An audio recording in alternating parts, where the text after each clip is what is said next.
So, let me tell you about the Rabbit Boys. The cast of Wonderful Precure is divided up into duos.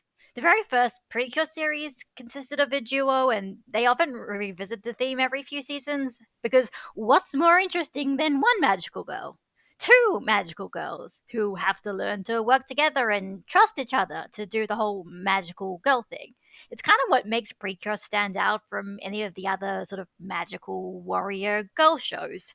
Wonderful Precure consists of two duos, one girl and her pet dog, who can turn into a girl, and one girl and her pet cat, who can also turn into a girl. But there's also a secret third duo in the cast, one boy and his pet rabbit. Meet Toyama, Satoru, and Daifuku. Satoru is a childhood friend of Iroha, the girl with the dog, and ends up finding out about the whole magical girl business very early on. He decides to offer to help the girls, and it actually ends up being a pretty important part to the general formula of the show. See, the monsters of the week this season are all actually real animals that have turned giant and berserk from, like, the power of darkness or whatever, and Satoru happens to be a big nerd who reads a lot about animals. So, a part of every monster fight will be Satoru identifying what animal the monster is and giving some facts about them and any potential weaknesses they can use to help pacify them. Daifuku is Satoru's pet rabbit.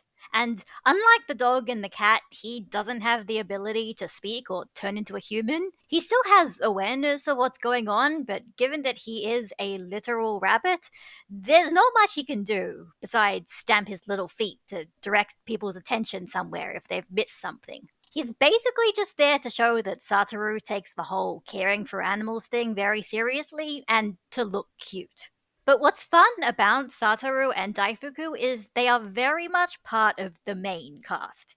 Even though Satoru isn't a precure and Daifuku cannot speak, that doesn't stop them from being with the girls and joining them in their adventures every episode. Really, the only things that make them feel like the girls get preferential treatment are the fact that they're not precure, even though they have the same motivations and goals as them. And then the movie happened. Hearing about the movie spoilers felt like being punched directly in the gut, like 3 times.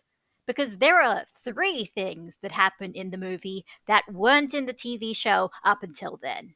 Daifuku gets to speak normally, Satoru and Daifuku basically transform into Precure, and Daifuku reveals he's actually the best character in the show. Okay, maybe I need to explain that last one a little bit more. Daifuku was always one of my favorite characters in Wonderful Precure, but in kind of an ironic way. The fact that he was clearly clued in on what everyone was thinking, but since he's just a cute little rabbit and doesn't do anything in the plot because he can't. Also, at one point, the talking dog tries to translate what Daifuku is saying and basically implies that Daifuku talks like a mafia boss, and that's hilarious. So in the movie, they get sucked into a video game world, and because of that, Daifuku has the ability to speak like a human.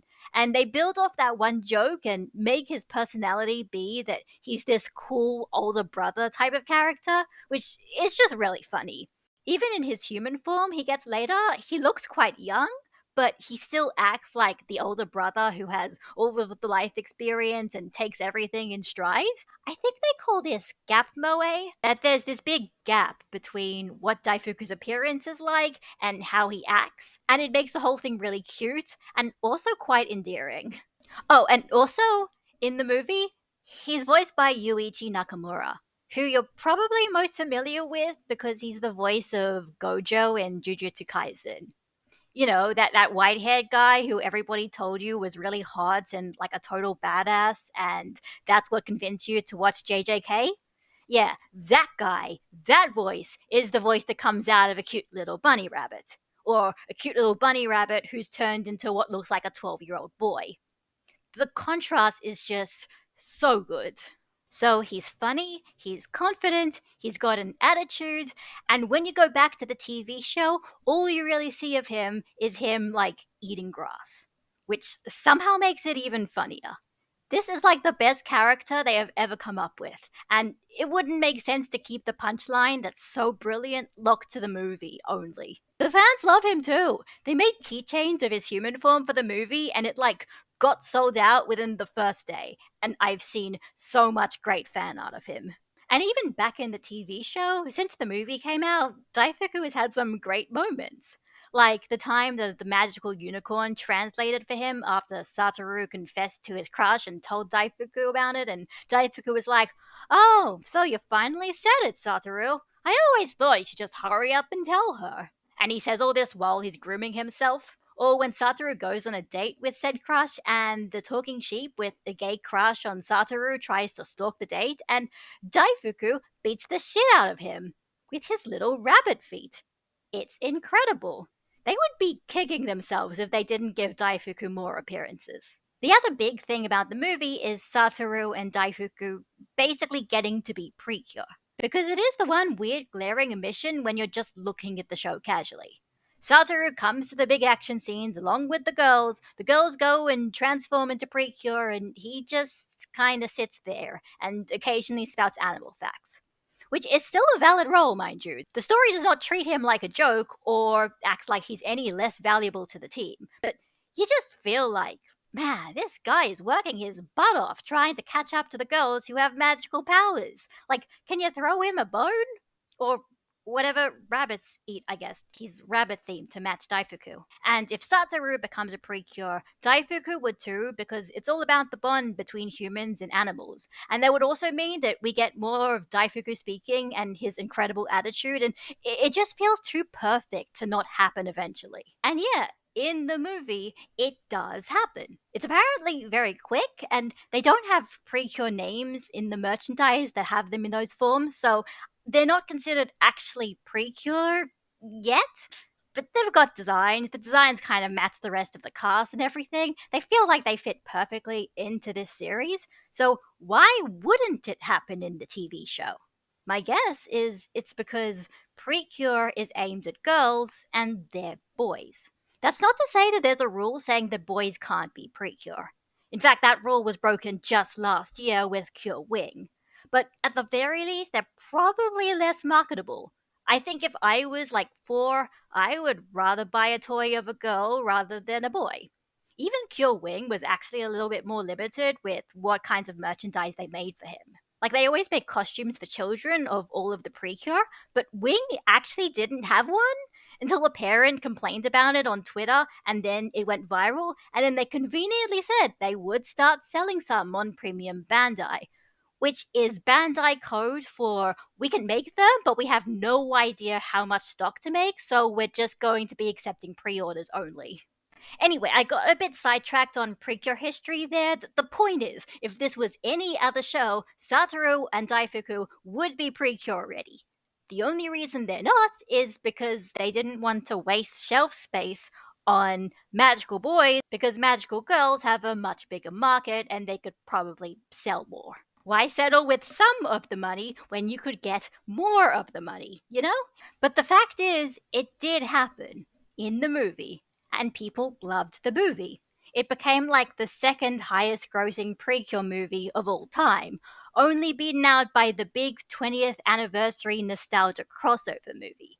And they've got the designs all ready to go. So it just makes you think it's inevitable for it to show up in the show eventually, right? So after the movie came out, Wonderful Precure for me went from a pretty solid Precure season to a solid Precure season with a constant question in my head of when are the Rabbit Boys going to transform? Going through previous episodes, trying to find hints that it's totally going to happen, looking through social media and finding incredibly talented fan artists. At this rate, my theory is that maybe it'll happen around Christmas as kind of almost like a Christmas present. I do want it to happen. And I also want it to happen sooner rather than later, rather than leaving it to the very final episodes. Because the more they get to be sort of official Precure, the more likely they can show up in future crossovers when new seasons roll around. Because, yeah, I think these characters are great, and I want to be able to see them again even once Wonderful Precure ends come January. If they're just side characters, they're a lot less likely to be included. But if they're considered Precure, they're probably still going to be brought in.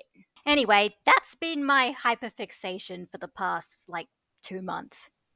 I think I survived. But if you hear me at some point in the next couple of months saying, "Oh my god, guys, it's actually happening. It's finally happening."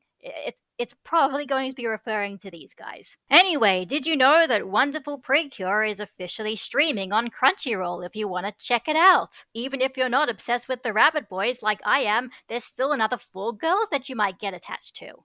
It is still aimed at children and it still has a lot of moments where you can tell it's trying to be a toy commercial, but it is very cute and it has given me a lot of enjoyment over this past year. So, if my ramblings got you interested, you can always go and check it out.